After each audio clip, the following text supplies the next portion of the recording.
ನಮಸ್ಕಾರ. ಇತಿಹಾಸದ ಅತ್ಯಂತ ರೋಚಕ ಹಾಗೂ ಅಷ್ಟೇ ನಾಟಕೀಯವಾದ ಕಥೆಯೊಂದರ ಈ ವಿಶ್ಲೇಷಣೆಗೆ ನಿಮಗೆ ಸ್ವಾಗತ. ಕಲ್ಪನೆಗೂ ನಿಲುಕದಷ್ಟು ಅಪಾರವಾದ ಸಂಪತ್ತು ಮತ್ತು ಅಷ್ಟೇ ಬೇಗನೆ ಎದುರಾದ ಭೀಕರ ದುರಂತ. ಹೌದು, ವಿಜಯದ ನಗರ ಎಂದೇ ಪ್ರಸಿದ್ಧವಾಗಿದ್ದ ವಿಜಯನಗರ ಸಾಮ್ರಾಜ್ಯದ ಕಥೆಯಿದು. ಈ ಸಾಮ್ರಾಜ್ಯವು ದಕ್ಷಿಣ ಭಾರತದ ಅತಿದೊಡ್ಡ ಶಕ್ತಿಯಾಗಿ ಹೇಗೆ ಬೆಳೆಯಿತು ಮತ್ತು ಹೇಗೆ ಕ್ಷಣ ಮಾತ್ರದಲ್ಲಿ ಧೂಳಿಪಟವಾಯಿತು ಅನ್ನೋದನ್ನ ನಾವಿಂದು ಆಳವಾಗಿ ಅರ್ಥ ಮಾಡಿಕೊಳ್ಳಲಿದ್ದೇವೆ. ಸರಿ, ಈಗ ನೇರವಾಗಿ ವಿಷಯಕ್ಕೆ ಬರೋಣ. ಇಲ್ಲಿರುವ ಈ ಆಘಾತಕಾರಿ ವ್ಯತ್ಯಾಸವನ್ನ ಒಮ್ಮೆ ಗಮನಿಸಿ. ಕ್ರಿಸ್ತಶ 1500 ಹೊತ್ತಿಗೆ ಇದು ಸುಮಾರು 5 ಲಕ್ಷ ಜನಸಂಖ್ಯೆ ಇದ್ದ ಪ್ರಪಂಚದ ಎರಡನೇ ಅತಿದೊಡ್ಡ ನಗರವಾಗಿತ್ತು. ಬೀಜಿಂಗ್ ಬಿಟ್ರೆ ಭೂಮಿಯ ಮೇಲಿನ ಅತಿದೊಡ್ಡ ಮಹಾನಗರ ಇದಾಗಿತ್ತು. ಆದರೆ ಕೇವಲ 65 ವರ್ಷಗಳ ನಂತರ ಇದೇ ಜಾಗ ಸುಟ್ಟು ಕರಕಲಾದ ಕಾಡಾಗಿ ಕೇವಲ ಹುಲಿಗಳು ಮತ್ತು ಕಾಡು ಪ್ರಾಣಿಗಳ ಆವಾಸಸ್ಥಾನವಾಗಿ ಬದಲಾಗಿತ್ತು. ಅಷ್ಟು ದೊಡ್ಡದಾದ ಬೃಹತ್ ನಾಗರಿಕತೆಯೊಂದು ಇಷ್ಟೊಂದು ಬೇಗನೆ ನಾಶವಾಗಲು ಹೇಗೆ ಸಾಧ್ಯ? 14ನೇ ಶತಮಾನದ ಆರಂಭದಲ್ಲಿ ದಕ್ಷಿಣ ಭಾರತವು ಉತ್ತರದ ದೆಹಲಿ ಸುಲ್ತಾನರ ನಿರಂತರ ದಾಳಿಗೆ ತುತ್ತಾಗಿತ್ತು. ಹೊಯ್ಸಳ, ಕಾಕತೀಯರಂಥ ಪ್ರಬಲ ರಾಜ್ಯಗಳು ಲೂಟಿಗೊಳಗಾಗಿದ್ವು. ಆ ಲೂಟಿಯ ಭಸ್ಮದಿಂದಲೇ 1336ರಲ್ಲಿ ಹರಿಹರ ಮತ್ತು ಬುಕ್ಕ ಎಂಬ ಸಹೋದರರು ಈ ವಿಜಯನಗರವನ್ನು ಸ್ಥಾಪನೆ ಮಾಡ್ತಾರೆ. ಕೇವಲ 1.5 ಶತಮಾನದಲ್ಲಿ ಇದು ಸಂಪತ್ತಿನ ಉತ್ತುಂಗವನ್ನು ತಲುಪಿ ಇಡೀ ಪ್ರಪಂಚವೇ ತಿರುಗಿ ನೋಡುವಂತಹ ಜಾಗತಿಕ ಶಕ್ತಿಯಾಗಿ ಬೆಳೆಯಿತು. ಆದರೆ 1565ರ ತಾಳಿಕೋಟೆ ಕದನದಲ್ಲಿ ಆದ ಒಂದೇ ಒಂದು ಸೋಲು ಎಲ್ಲವನ್ನೂ ಶಾಶ್ವತವಾಗಿ ಅಂತ್ಯಗೊಳಿಸಿತು. ಈಗ ನಿಮ್ಮ ಮನಸ್ಸಿನಲ್ಲಿ ಒಂದು ಪ್ರಶ್ನೆ ಮೂಡಿರಬಹುದು. ಹೊಸದಾಗಿ ಹುಟ್ಟಿಕೊಂಡ ಈ ನಗರ ಅತ್ಯಂತ ಬಲಿಷ್ಠರಾಗಿದ್ದ ದೆಹಲಿ ಮತ್ತು ಡೆಕ್ಕನ್ ಸುಲ್ತಾನರ ನಿರಂತರ ಒತ್ತಡವನ್ನು ಹೇಗೆ ಎದುರಿಸಿತು? ಇಡೀ ದಕ್ಷಿಣ ಭಾರತವನ್ನು ಈ ಸಾಮ್ರಾಜ್ಯ ಕಾಪಾಡಿದು ಹೇಗೆ? ಇದಕ್ಕೆ ಮುಖ್ಯ ಕಾರಣ ಆ ನಗರದ ಭೌಗೋಳಿಕತೆ ಮತ್ತು ಆಡಳಿತ ವ್ಯವಸ್ಥೆ. ನೋಡಿ, ವಿಜಯನಗರವು ಭೌಗೋಳಿಕವಾಗಿ ತುಂಗಭದ್ರಾ ನದಿಯ ತೀರದಲ್ಲಿ ಒಂದು ಭದ್ರವಾದ ಕೋಟೆಯಂತೆ ಕಾರ್ಯನಿರ್ವಹಿಸಿತು. ಉತ್ತರದ ಟರ್ಕಿಕ್ ಸುಲ್ತಾನರು ದಕ್ಷಿಣಕ್ಕೆ ನುಗ್ಗದಂತೆ ತಡೆಯಲು ಇದೊಂದು ಬೃಹತ್ ಗೋಡೆಯಾಯಿತು. ಇದಕ್ಕೆ ಬೆನ್ನೆಲುಬಾಗಿದ್ದು ನಾಯಂಕರ ಎಂಬ ಮಿಲಿಟರಿ ವ್ಯವಸ್ಥೆ. ಅಂದರೆ ಸ್ಥಳೀಯ ನಾಯಕರು ಅಥವಾ ಗವರ್ನರ್ಗಳು ತಮ್ಮದೇ ಆದ ಸೈನ್ಯವನ್ನು ನಿರ್ವಹಿಸುತ್ತಿದ್ರು.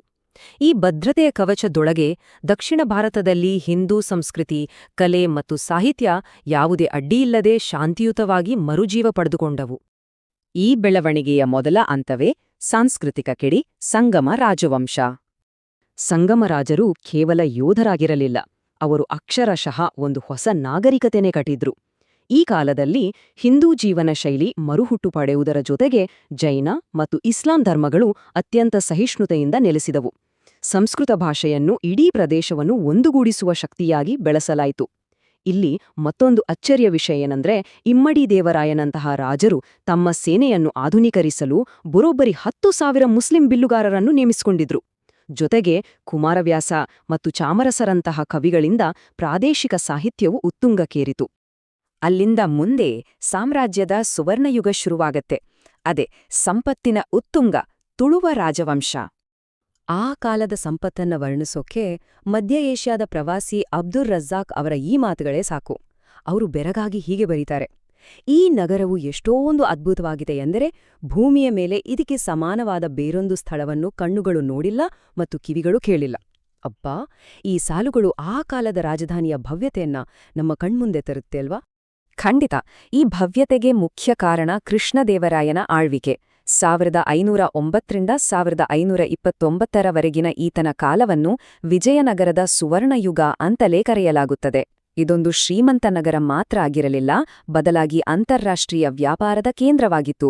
ಪೋರ್ಚುಗೀಸರೊಂದಿಗೆ ಗೋವಾದ ಮೂಲಕ ಅರೇಬಿಯನ್ ಕುದುರೆಗಳು ಮತ್ತು ಸಾಂಬಾರ ಪದಾರ್ಥಗಳ ಬೃಹತ್ ವ್ಯಾಪಾರ ನಡೆಯುತ್ತಿತ್ತು.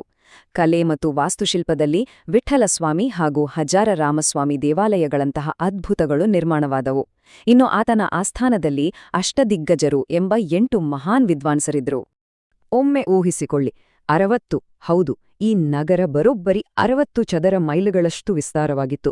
ಎಲ್ಲಿ ನೋಡಿದರೂ ಸುಂದರವಾದ ಉದ್ಯಾನವನಗಳು, ಕೆರೆಗಳು ಮತ್ತು ನಯವಾದ ಕಲ್ಲಿನ ಕಾಲುವೆಗಳಲ್ಲಿ ಹರಿಯುವ ನೀರಿನ ನಾಲೆಗಳು. ಇದು ಅಂದಿನ ಕಾಲದ ಅದ್ಭುತ ನಗರಾಭಿವೃದ್ಧಿಗೆ ದೊಡ್ಡ ಸಾಕ್ಷಿ. ಆದ್ರೆ ಇಷ್ಟೆಲ್ಲ ವೈಭವ ಇದ್ದಕ್ಕಿದ್ದಂತೆ ಹೇಗೆ ಕಣ್ಮರೆಯಾಯಿತು? ಅದೇ ನಮ್ಮ ಮುಂದಿನ ಭಾಗ: ಮಾರಣಾಂತಿಕ ಅಹಂಕಾರ ಮತ್ತು ಪತನ. ಇಷ್ಟೆಲ್ಲ ಭವ್ಯತೆ, ಶಕ್ತಿಯಿದ್ದ ಸಾಮ್ರಾಜ್ಯ ಶಾಶ್ವತವಾಗಿ ಉಳಿಯಬೇಕಿತ್ತು ಅಲ್ವಾ?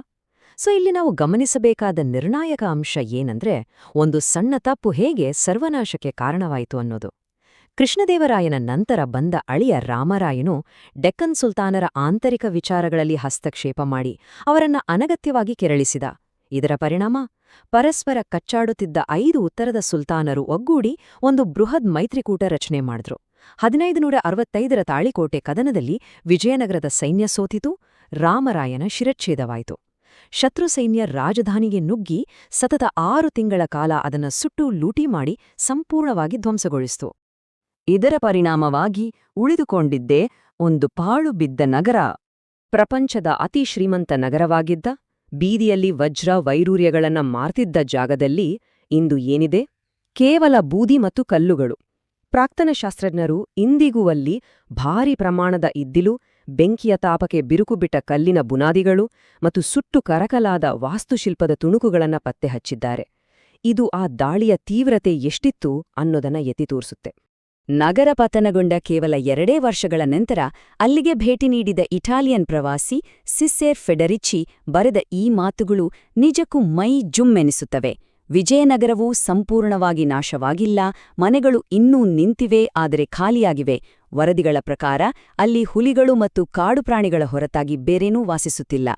ಲಕ್ಷಾಂತರ ಜನರಿಂದ ತುಂಬಿ ತುಳುಕುತ್ತಿದ್ದ ಮಹಾನಗರವೊಂದು ಕ್ಷಣ ಮಾತ್ರದಲ್ಲಿ ಕಾಡು ಮೃಗಗಳ ಪಾಲಾದ ಈ ಚಿತ್ರಣ ಎಂಥ ದುರಂತ ಅಲ್ವಾ? ವಿಜಯನಗರ ಸಾಮ್ರಾಜ್ಯದ ಈ ಕಥೆ ನಮ್ಗೆ ಬಹಳ ಮುಖ್ಯವಾದ ಪಾಠವನ್ನ ಕಲಿಸುತ್ತೆ. ಎಷ್ಟೇ ಬೃಹತ್ ಮಿಲಿಟರಿ ಶಕ್ತಿ, ಅಪಾರ ಸಂಪತ್ತು ಇದ್ರೂ ರಾಜತಾಂತ್ರಿಕ ಅಹಂಕಾರ ಮತ್ತು ಕೇವಲ ಒಂದೇ ಒಂದು ನಿರ್ಣಾಯಕ ತಪ್ಪು 5 ಲಕ್ಷ ಜನಸಂಖ್ಯೆಯಿದ್ದ ಮಹಾನಗರವನ್ನೇ ಭೂಪಟದಿಂದ ಅಳಿಸಿ ಹಾಕಿತು.